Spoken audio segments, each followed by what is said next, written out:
Coming up on this arts and culture edition of One Detroit, the online quarantine interludes of journalist and musician Devin Scillian, plus tackling grief and music with jazz great Joan Belgrave. Also coming up, the Miracles' Mark Scott on a song for our times right now, and then Pulitzer Prize winning photojournalist David Turnley on the last assignment during COVID-19 for his U of M students. I'm Christy McDonald. Join me. One Detroit is coming up. Support for this program provided by W.K. Kellogg Foundation, a partner with communities where children come first. The Cynthia and Etzel Ford Fund for Journalism at Detroit Public TV. From Delta Faucets to Behr Paint, Masco Corporation is proud to deliver products that enhance the way consumers all over the world experience and enjoy their living spaces. Masco, serving Michigan communities since 1929. The DTE Foundation is a proud sponsor of Detroit Public TV, among the state's largest foundations committed to Michigan-focused giving. We support organizations that are doing exceptional work in our state. Visit dtefoundation.com to learn more. Business Leaders for Michigan, dedicated to making Michigan a top 10 state for jobs, personal income, and a healthy economy. Nissan Foundation, and viewers like you.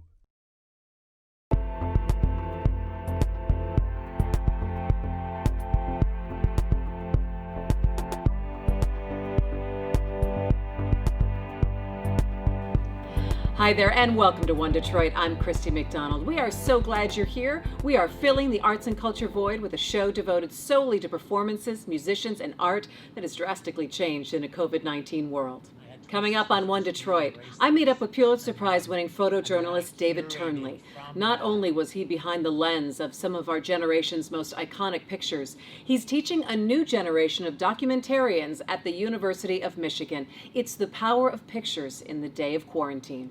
Plus, from TV news to music, Devin Scillian's online quarantine interludes. He got up to 50 of them, and they have quite the following. Also ahead, Stephen Henderson meets up with Mark Scott from The Miracles for a new song that describes the times we're facing now. And then jazz great Joan Belgrave on grief, music, and connection. It's all coming up.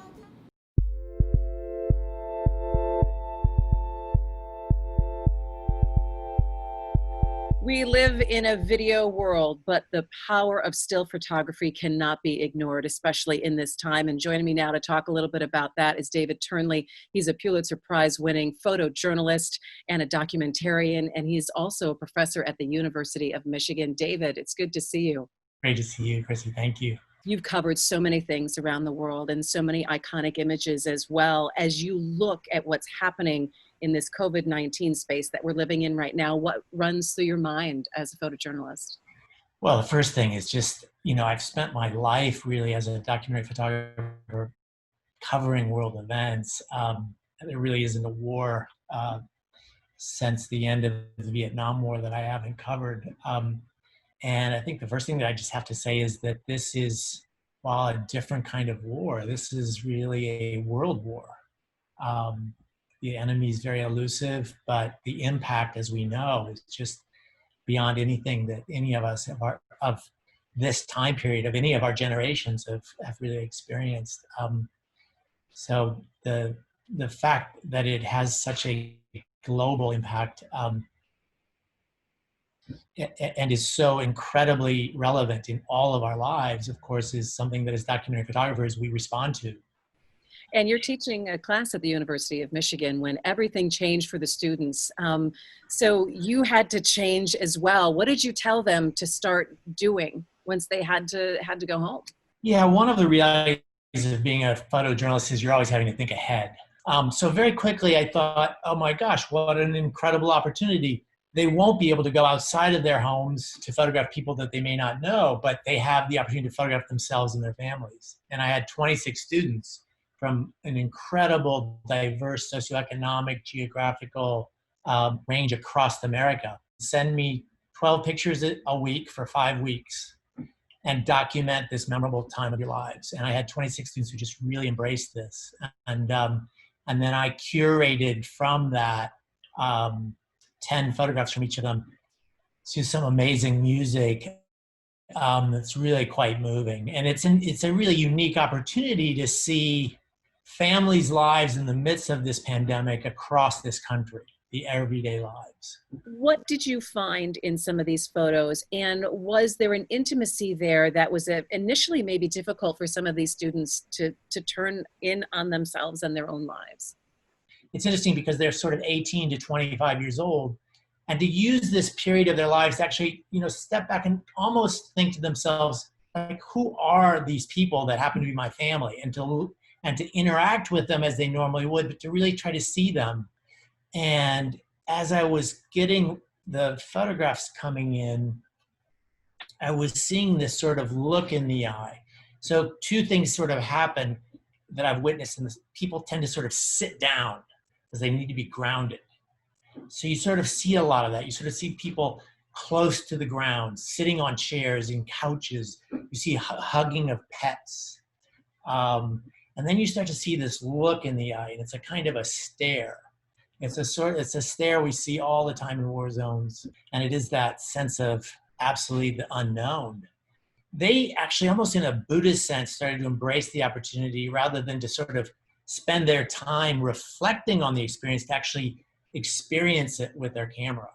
And they started to do that, and you started to see all kinds of things going on, from really sort of reckoning with who their family members are, how they were going to spend their time, how people respond to this kind of adversity, because it's a whole range of emotions.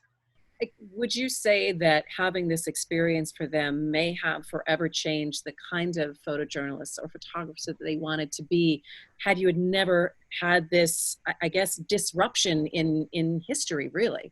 Oh, I absolutely think so. I mean, for all of us, I think it was one of those great moments where it was just the coming together of the constellation, so to speak, to deploy this tool with an understanding of how powerful it can be, both to reflect an individual's experience, but to resonate universally for all of us.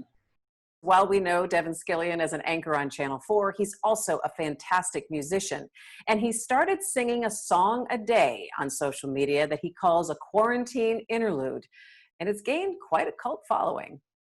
Devin, give us a sense of what it's been like from the news perspective, from every day, and kind of being a guiding voice through this when people are turning now to local news more than they ever have before.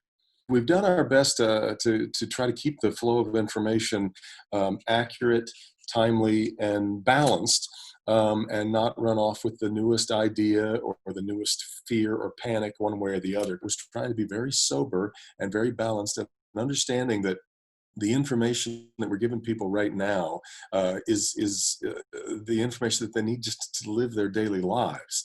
You're a touchstone for viewers to be able to tune in and say, okay, I know Devin, he's been here for a long time.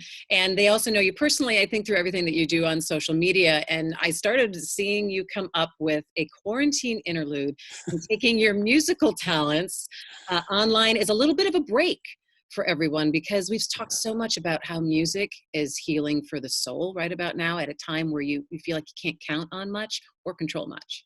Well, I know you believe that too about music, and it really is such an extraordinary salve in good times and bad. And I think that a lot of us who are musicians, and as you know, news is just temporary for me until music works out. That's right. Right. We're counting down the years. A lot of us who are musicians, it's the first place we run when we need to think things out, when we need to meditate on something. And so when I've got extra time, that's what I want to do, is sit down with the guitar or the piano anyway. And I one day thought, well, in fact, I was going to start it with, because I wanted to do a St. Patrick's Day song and a little Irish song. And I thought, I'll put this out. And the response was insane. And I realized, as Corey, I told Corey a couple of weeks ago, I finally figured out what it took for me to succeed in music. I need an audience that can't leave. That's right. They're captive. I Waiting for never, the next song. I never knew what captive audience meant until now. That's exactly right. But it's been really, really fun, and I've a song a day right now. And the comments that I get every day are people who tell me that they wait all day until the new download, until the new one is posted. What kinds of songs are you putting out there, and what are people saying about the different genres that you do? I have very eclectic tastes, and I mean, most of my leanings tend to run toward country and folk music, but I also, have I love R&B, I love standards. There's not much music that I really don't love. I'm not doing a whole lot of hip hop so far, as you've maybe noticed. That's terrible, Devin. We're gonna have to work on that one. It's a gap in my resume, and it's been really gratifying the way that the people have responded. So the one song that you're gonna play for us that you put out, you actually played on the ukulele. What song is that? It's a song called "The Hold You've Got on Me" that I wrote for my wife Corey. This one has had many more views than a lot of the other ones, and I wrote it quite a while back for Corey, and it was a great excuse to get the ukulele back out. What is it about music that is calming for people? Can you quite put your finger on it? It soothes us, and I think that there's just something about a melody that just sort of puts our mind in a different kind of frame, and it's great escape for most of us. I think it takes us away. This is why music is so much more powerful than television or movies to me, is because we create the story that surrounds the song. We create our own experience when we listen to a song. We supply so much of the texture and the story and the visuals that go along with it. And so that's why songs mean so much to people, and they can mean very, very different things. And so that texture, I believe, is what makes music so powerful. All right, so the quarantine interlude, where can we find it, Devin?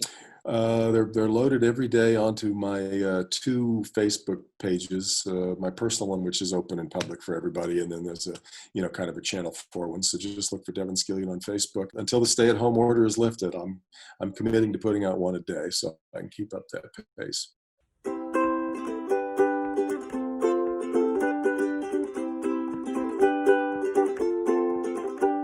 When you look at me with those sweet green eyes that always seem to hypnotize me, I surrender every time. Sound of your voice on my phone is sweeter than an ice cream cone, keeps me walking your line. Well, I don't know when I fell, but these chains are made of velvet, and I'd follow you anywhere. Oh, I don't need no one to save me. Oh, from all the love you gave me, and I don't want to be free of the hold you got on me.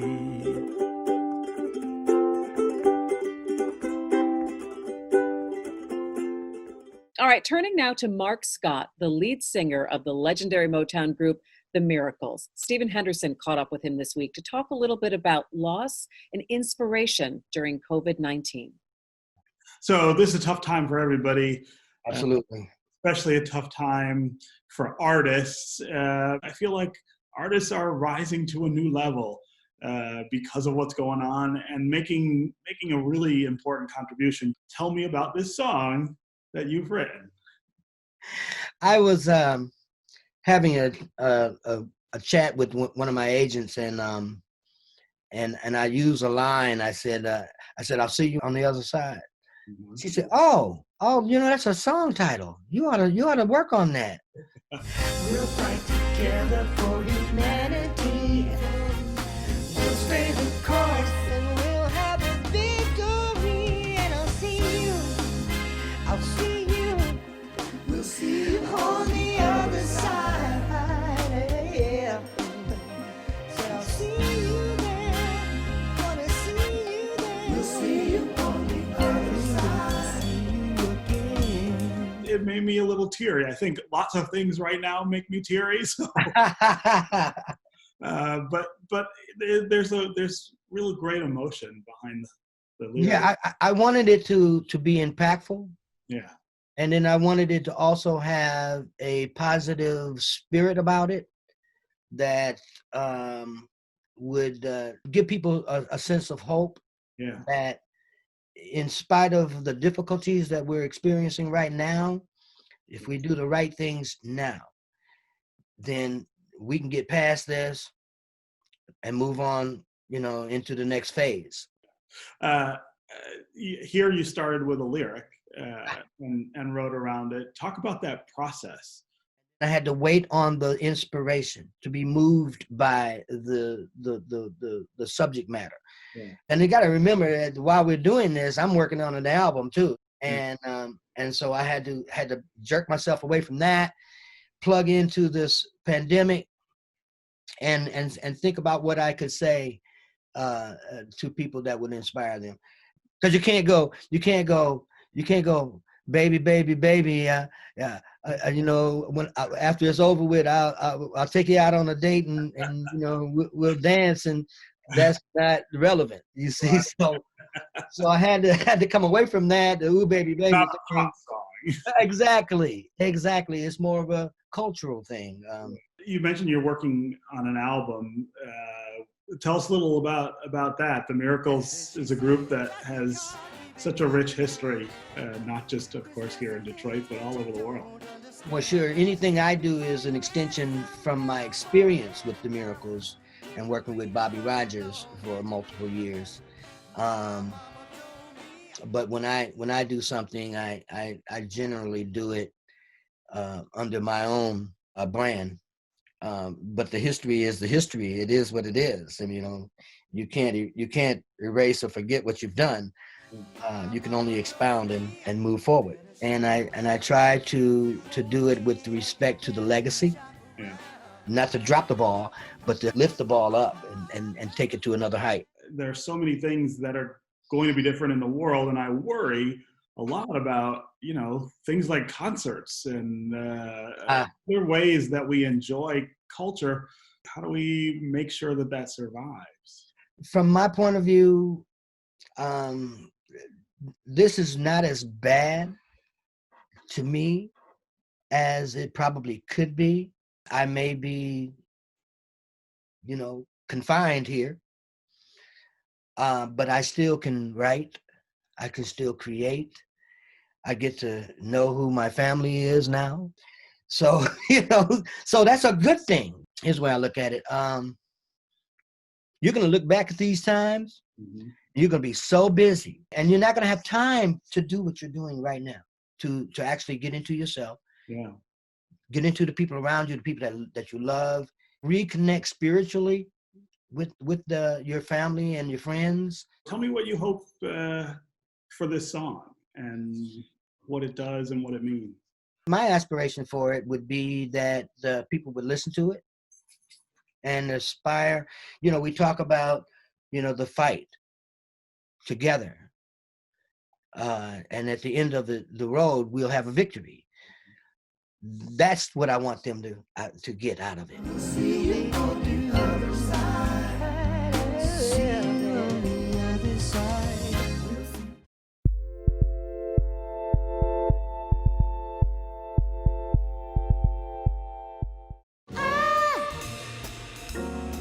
I will give you my love, not until forever and ever. Don't you know you and I'll be together? I know people have seen you perform internationally, of course, at Baker's here in Detroit and Cliff Bell's, and also performing with your late husband, Marcus Belgrave. But my joy in being able to do these shows where we're devoting it to arts and culture in this time of COVID-19 is really being able to get to know people a little bit better and see how you're doing with everything. Well, there's positives and there's negatives. I mean, obviously, the gigs for this year are gone. I've been fortunate that, my gigs have been rescheduled till 2021, but there's a lot of people who are not, able to say that. The one thing that I must say, I've had more, like with my family, my immediate family, my children, and we get to do these little weekly Zoom things because everybody's home. Also, one of the things that I've been doing is checking in on our older musicians, our jazz legends, and making sure they're okay. I want to believe that we will get back to some sense of normalcy, but this virus is deadly. We have to take it seriously. I mean, Joan, have you had personal loss? Absolutely, yeah. And I'm sorry. When I see people who are not taking it seriously, or people who are saying, oh, our rights are being violated because we're being made to stay home, I'm like, you might be okay, but you're going to transmit it to somebody that I love. And having lost someone that I love, many people, that it's ridiculous. Stay home. It's nothing is that serious that it's worth your life. People talk about being able to go out and get back to work and make money. What good is it going to do if you're 6 feet under? What good is that going to do if you're not here to see your family and to hug your children? I can't wait to get back to a time when I can hug my grandbabies. I wrote this song called I'm Not Going Anywhere. It's helped me understand that those that we love are going to be with us no matter what. That's the only way that I can deal with it, because I know now that I'm not going anywhere. I'm here. There's no need for you to doubt. Don't fear. I know your heart is full of pain and you're tired of the rain. There is something you should know. I will always love you so. There is so much more we have to do, and our love will see us through, 'cause I'm not going anywhere. No, I'm not going anywhere. It helps me to remember that, especially during this time. It took me a year to even be able to breathe once Marcus passed. I mean, I basically couldn't function, because I loved him so much. People don't know the circumstances of his passing. He took a gig at this college, traditionally Black, historically Black college down south, and I couldn't go with him because I had another gig booked. And I always went with him to make sure everything was okay, and et cetera, et cetera. And I said, babe, please don't take it. I can't go. No, they need me. They need me. So anyway, as a result of that, that's what put him into the hospital. And I was really angry, I'm like, you didn't have to do that. But then I realized it was so important to him to give to those students that if it meant his life, that was something he was willing to sacrifice. But it took me a while to get there, and that's when I wrote that song.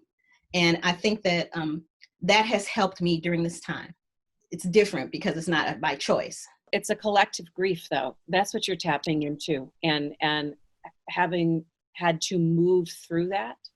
Yeah, you're equipped in a different way, right? People, and I think that there's something beautiful about your song and what your roots in singing in the church choir, and that informing the song choices and the way that you're able to absolutely. I think deal with grief through music. Music brings people together. I sing jazz, I sing blues, I sing funk. One of the things that I learned through jazz is that music is just conversation. And if you can have a conversation musically with the band, with the audience, then you've done what your purpose is. We need to open the lines of communication, reach out to people and say, it's going to be all right. I know it's tough right now. It's tough for all of us, but you know what? The alternative is not being here. Okay. So do whatever it is that you need to do, because I want to see you on the other side. The seasons come and go, and I'll be right there with you, don't you know?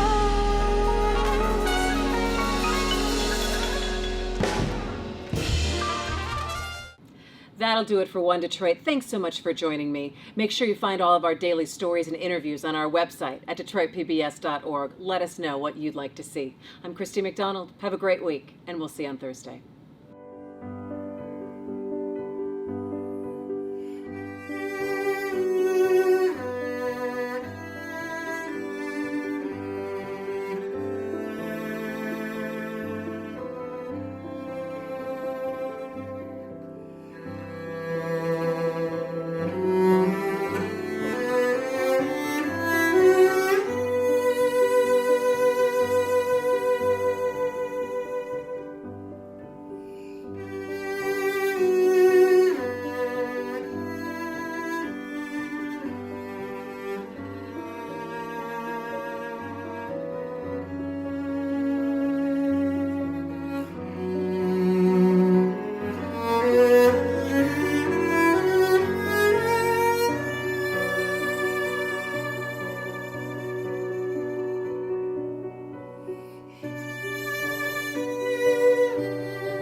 You can find more at onedetroitpbs.org or subscribe to our social media channels and sign up for our One Detroit newsletter.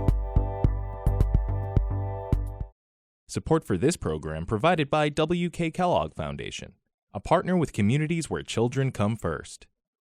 The Cynthia and Etzel Ford Fund for Journalism at Detroit Public TV.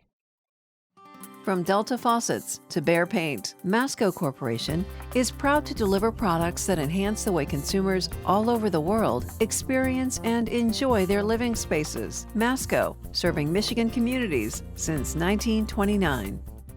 The DTE Foundation is a proud sponsor of Detroit Public TV, among the state's largest foundations committed to Michigan-focused giving. We support organizations that are doing exceptional work in our state. Visit dtefoundation.com to learn more.